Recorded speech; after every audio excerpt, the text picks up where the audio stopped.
Gościem specjalnych na Targach Gra i Zabawa oraz Festiwalu Gramy jest jeden z najsłynniejszych autorów gier planszowych, Antoine Bauza. Hello Antoine. Hello. How do you like it in Poland? Is it your first time here?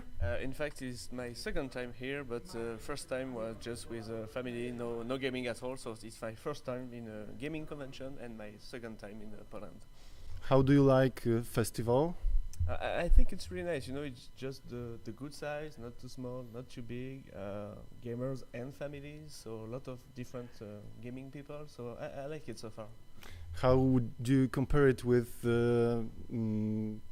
festivals or fairs that take place in France or other countries in Europe? In fact, it reminds me the Cannes Festival. Maybe you heard about it in France. It's a very big one, but it's just like the same feel, you know, with gamers and families. So you have babies, you have small kids running everywhere. So you have game for grown-up and game for kids. And yeah, the mood is just like, well, Cannes it's a big festival, but you have the same mood here, and it's a kind of fair I like, because it's not too tiring, and people have time to just speak and not gaming everywhere. You have time to meet people and speak, have a coffee with someone. So I like it. Okay, so maybe let's talk about board games now. You are one of the most famous designers. Many of your games like Seven Wonders or Hanabi are very well known worldwide. What do you think is the reason of your success? Oh, that's a tricky question. Well, I think for the game you mentioned, Seven Wonders, Hanabi, and maybe a few more. When I design a game, my goal is to get to the larger audience, the wider audience I can get. So I'm not designing game for gamers.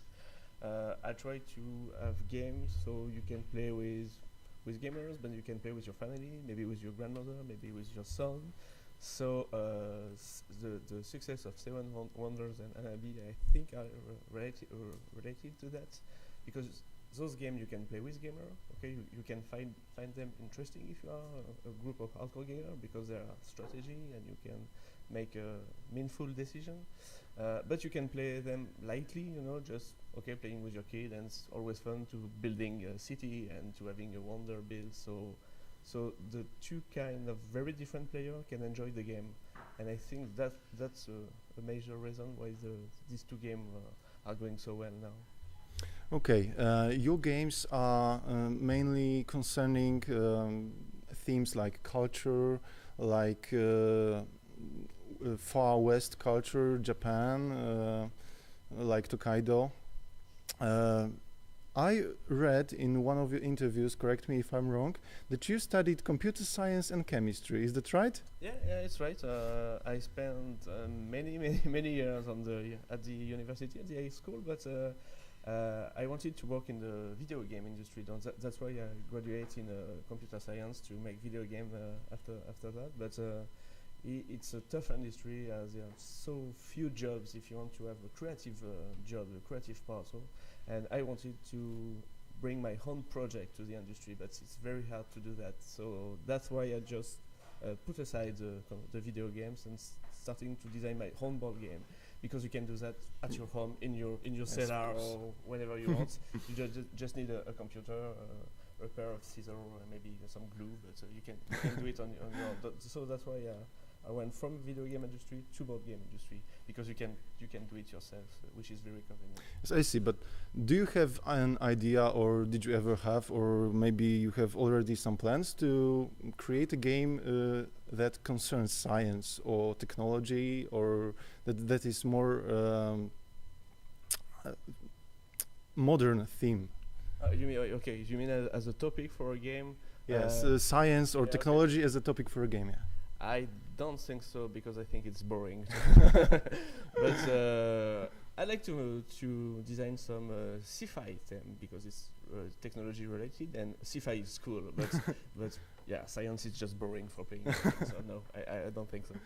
So it's culture, you say. Okay, could you shed us some light on what are your plans for new games? Yeah, sure. My next release will be the new expansion for Seven Wonders, which is called for now Babel. I think it will be the release title, but I'm not sure. So this one will be released in February if we stay on track, which we are now. So finger crossed. So it's more bigger extension than Cities and Leader because there are kind of two small expansion in just one box. So you can combine the two together. You can combine one with leaders, the other with cities. You can play all together if you want. So we are almost finished here. I have to finish it before Christmas, so I have 1 month left to finish this one. And I brought here certainly my next cooperative game, which is called Sinbad, which is a huge project with a big box with a lot of components, because you can play it up to 6.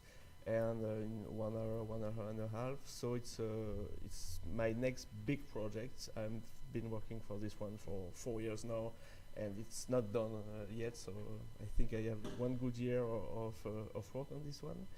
And I'm starting to design children's games because I want to change a little, try something different. And I have a kid now, so I want to design game, obviously, to play with him in a few years. So I have several children projects, but they're just early design, so there's still a lot of work to do. But I think in 1 year or 2 you will see my name on children's game. I hope I want to do that.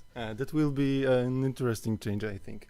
Thank you very much. I hope we'll be able to see you somewhere in the future, maybe on Festiwalu Gramy and Fest as well. I hope you liked it, and you will visit us sometime. Yeah, sure. Thank you. Thank you very much. Could you? I have one inquiry for you. Could you repeat Rzuć Kością? Oh, go again.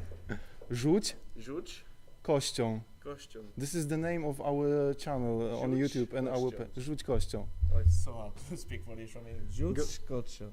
Very good. Yeah, you did really well. Thank you very much. Thank you.